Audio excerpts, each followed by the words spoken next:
This video is brought to you by Dr. Kristen R. Bromley's Guitar Method Book Series and Online Music Academy.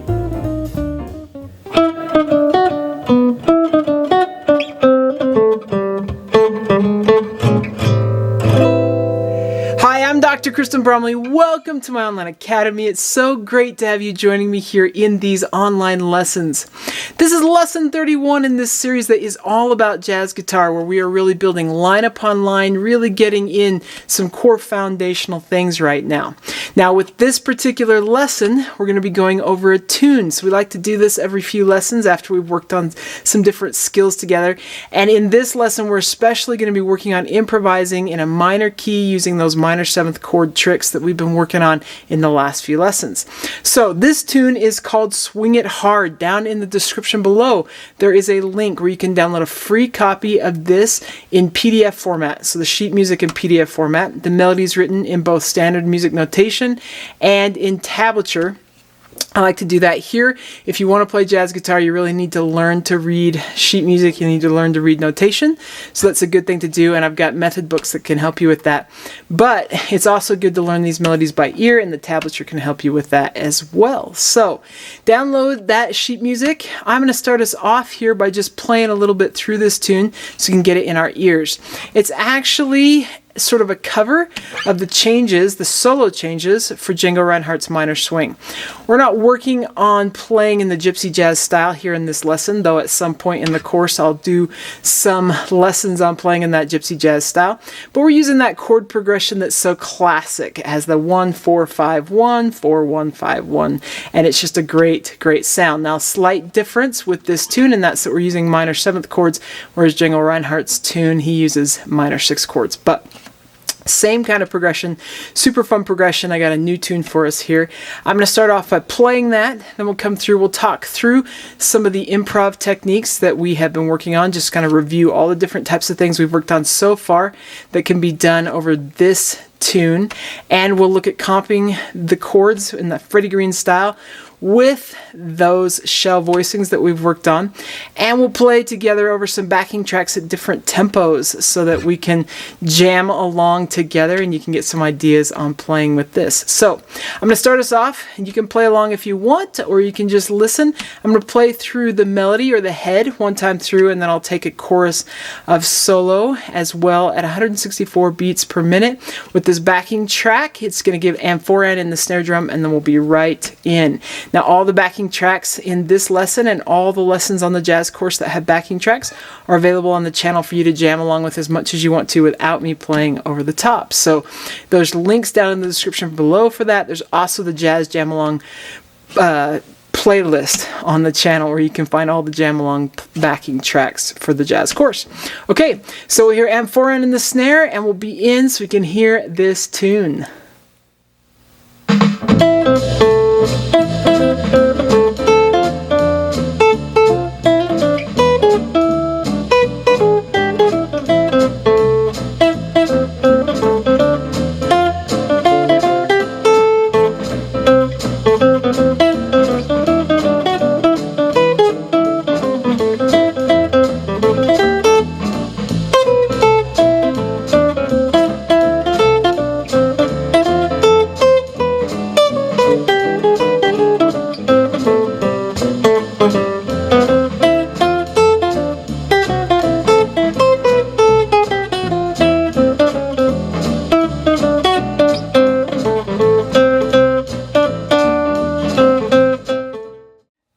Okay, so super fun. At least I hope that it is super fun for you. It's super fun for me. So let's start off with comping these chords a little bit. Now, I'm not going to really review that, though. Up on the board, I have the arpeggio shapes.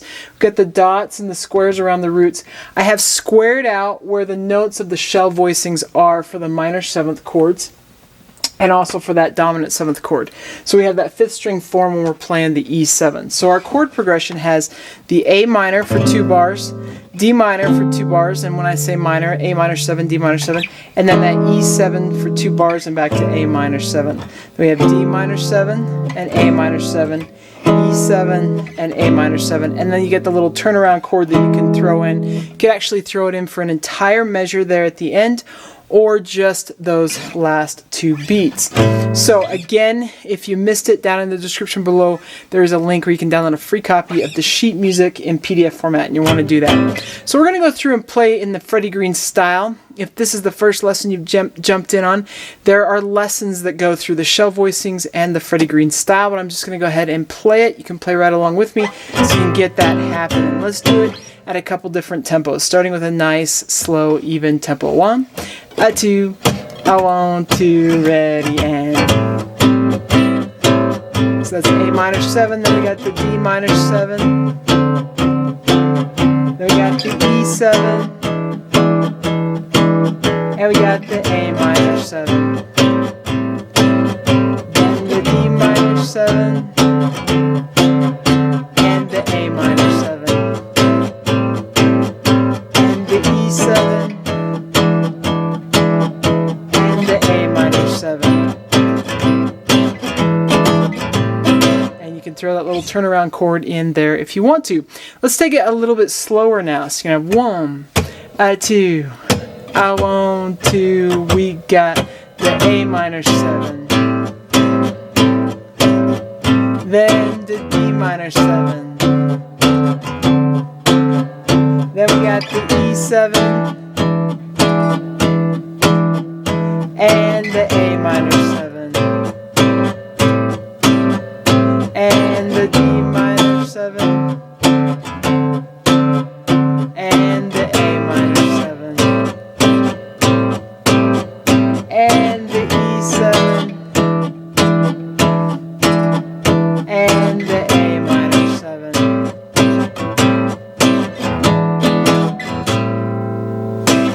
Now let's take it a little bit faster. So you got 1, 2, 1, 2, ready, and A minor 7, D minor 7, 7,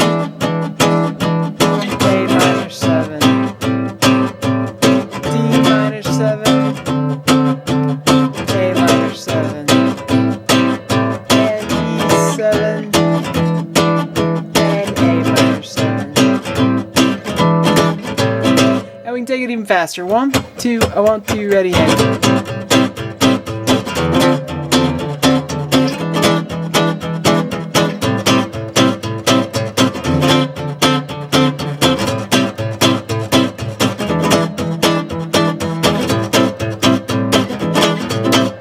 Now, I'm doing something occasionally in there that I haven't really explained or talked about before, and that's throwing a quick little down, up, down, down, up, like that up strum in the middle there.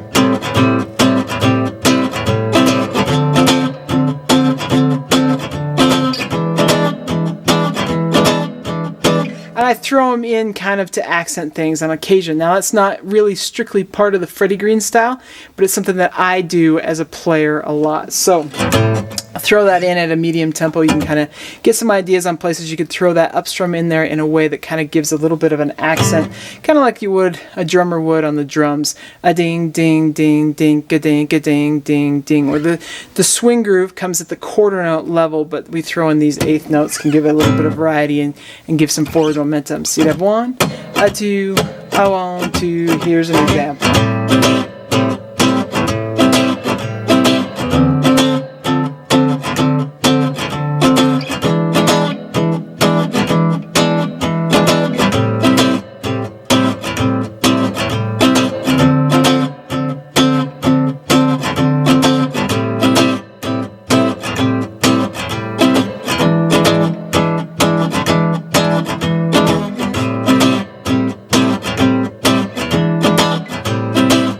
And so on and so forth. So there's the chords. Now with the melody, you're going to have the different recordings of it. We had that initial recording at 164 BPM.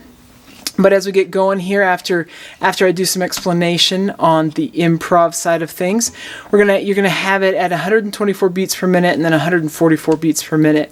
It's good to just learn these things by ear. So I've tabbed it out the way that I am fingering it. You can finger it other ways as well. So the only real thing to pay attention to is some of these quarter notes that get a finger cut off. Do dot, down, do dot, down. So what I'm doing in my left hand with something like that is I am releasing the pressure just like I do with the Freddie Green style. Do a little finger cut off. I'm finger cutting off that C note, so that second note in the melody, to create an accent. And what a horn player might do is what we would call a tongue cutoff, where they're cutting off the airstream with the tongue. We're doing a finger cutoff. We're stopping the string from vibrating by just relaxing our squeeze, but not taking our finger off the string. Otherwise, you'll get some sort of ringing there.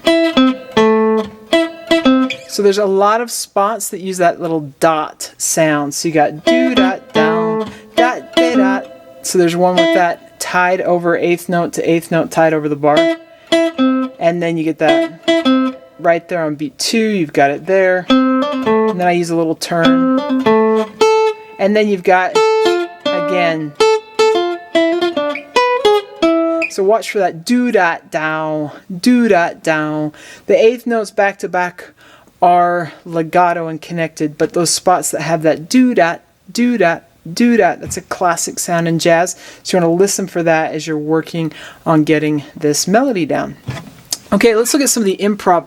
So we're really working in this tune on minor 7th chords, which is something that the previous tunes that we've done in the course haven't had a lot of. They just have the occasional ones.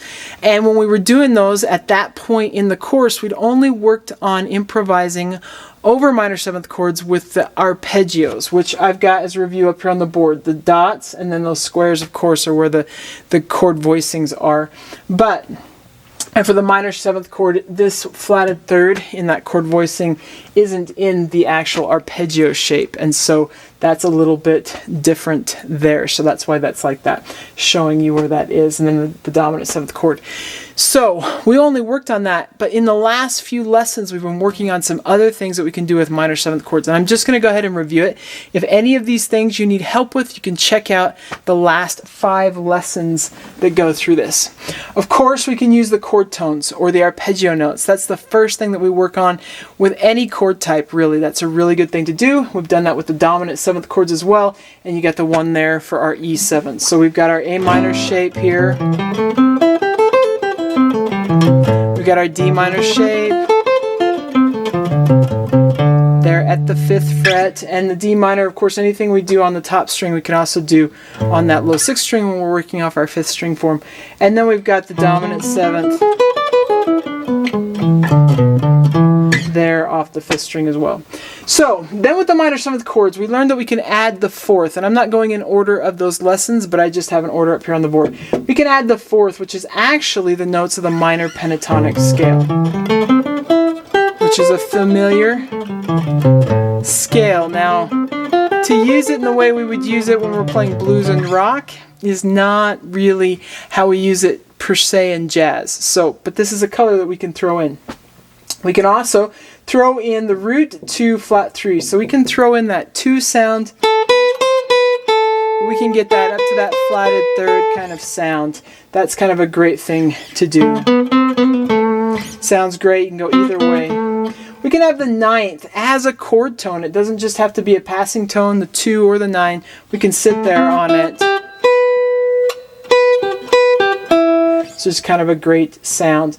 We've got the 4, the 3, and then the flat 3. So we can do this little chromatic movement where we're going 4 to the natural third to the flatted third. And we can go either direction. That works really nicely. Of course, you can go down to the 2, you can come up from the 2, but this little passing tone between the flatted third and the 4th works great. You can also land on the 3rd and come down to the flatted third as well. We've got the root to the 7 to the flat 7, so the sound of can go either direction. That's a great sound to get in over this. You can do the 5, 6, flat 7 sound, or just flat 7, 6, 5. You don't have to. You can sit on that 6 and then go to either direction. You can actually just sit on the 6th if you like that sound over the minor 7th chord. The 4, 2, flat 3 kind of idea encloses that. You could go the opposite way, 2, 4, flat 3. Those kind of sounds work really great. Now with the dominant 7th chord, just a couple reminders there. The 9th is a chord tone works, the root to 7 flat 7 works, this 5 6 flat 7 works. You also have the flatted 3rd to the natural 3rd, which we've done some of. Or the 4 flat 3 3. You can enclose it. You could go the opposite direction as well. So we've got that we've worked on. We've gone up to the flatted 9th, where we're flatting the 9th. We can resolve that down, but you can sit on that as a tension tone. We can sit on the natural 9th. We can do the 9, flat 9 to the root. That sort of thing works. Or the other way. Those kinds of things with the dominant 7th chord work great. We also have from the major 6th chord where we can go step 5, 5, sharp 5, 6. You can go between those. If we don't include the flatted 7th from time to time, if we just use this instead of from the flatted 7th, it stops really getting that dominant 7th sound in there. But that sound works. And actually this sound would work over the minor chords as well. You could throw that sound in there if you wanted to. Okay, so there is a quick and dirty review. I'll step out of the way in case you need a screenshot of the types of things that we've been working on improvising with minor 7th chords. All those things are fair game, and I've got lessons that go over each one of these items in great detail. So if you need help with them, you can work on them and get help there. What we want to do is actually just play this tune and improvise and play over it together. That way when you're jamming along with me, you can pick up any of the types of things that I'm throwing out. I'll be using and sticking to this language, maybe throw something else in there. On occasion, I might accidentally do that as I'm playing along, because there's lots of things that we can do as we keep moving forward in jazz, which is so fun to get part of this jazz language. But one of the most valuable things we can do when we're learning is just jam along. So you're going to jam right along here with me as we play through with these backing tracks, and I'm going to use these types of things.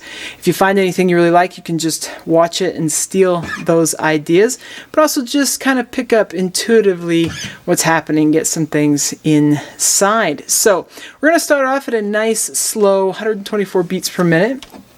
And we'll hear and 4-end in the snare drum, and we'll begin with the melody one time, and then we'll take a couple choruses of solo. And then we'll take it a little bit faster at 144 beats per minute, and we'll do the same thing again, and then we'll jump up to 164 beats per minute. So we're going to play through this 3 times, and you ought to get some different ideas and have some fun with it.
Okay, super fun. At least I hope it's super fun for you. It's definitely super fun for me. The more we do this, the better we get at it. So if you find it kind of frustrating or challenging, that's good. That means it's providing an opportunity for you to grow, and the more you work at this, the better you'll get. Hopefully you can have fun with this, even without perfection. I don't know that there's ever such a thing as perfection. So we just keep working at these elements and we get better and better at them. And it's super great. As a player who's been doing jazz guitar and even teaching jazz guitar for many years, I've been teaching jazz guitar for over 20 years, most of those years being at the university level, I am continually getting better. I noticed that when I go over these elements with my students that I would continually get better and better at it and find new pathways, new ways to create jazz language using these different techniques that I have found within the language. So super fun, just keep at it. Now, as we move forward in the course, we have accomplished so much in these first 31 lessons, so many foundational things. I'm going to change it up a little bit here as we move forward for a little while. In the next lesson, we're going to go over a lot of the different techniques that I have found, all the different techniques that I have found in Charlie Christian's improv style. I just want to kind of review that. Charlie Christian is such a foundational and important guitarist for us as far as a guitar improviser goes, as a soloist. And so I want to kind of do that. So I'm going to do a lesson on that. Some of these things that we've been working on, he does. We can find these things in his playing. There's some other things maybe as well. So I'm just going to review those in kind of an informative lesson on Charlie Christian's style.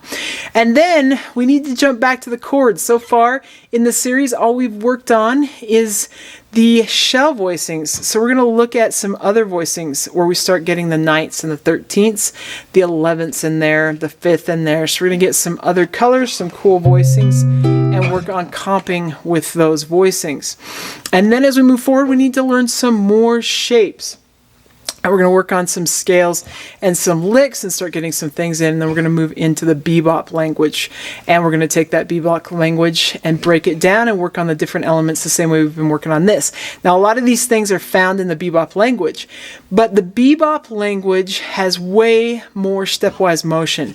And what I found is that it's challenging for us to really gain command over that stepwise motion. We're going to learn about those bebop scales and get that stepwise motion really happening in our playing. So lots of great things to come in the next few weeks of these lessons, and of course, as we conclude what I've just laid out for you, we'll be getting into more contemporary things that come after bebop and more voicings and all sorts of things jazz guitar. So many great lessons to come. Keep having fun. These lessons right now are coming out on Mondays, Wednesdays, and Fridays. So we'll see you with those. And of course, we have Technique Tuesdays, Theory Thursdays, which help us as jazz players as well. And right now on Saturdays, a fun course on improvising in the pop, rock, and blues style. So lots of great things coming out, and of course there's hundreds of lessons already on the channel. So keep having fun with the guitar, take care, and we'll see you again. If you found this video helpful, please hit the like button and subscribe to the channel. For more in-depth lessons and to progress through a free guitar course, check out my Guitar 101 series on YouTube and my guitar method books, which all come with access to hours of in-depth video lessons. You can find more information about me and my products at kristenbromley.com. Take care.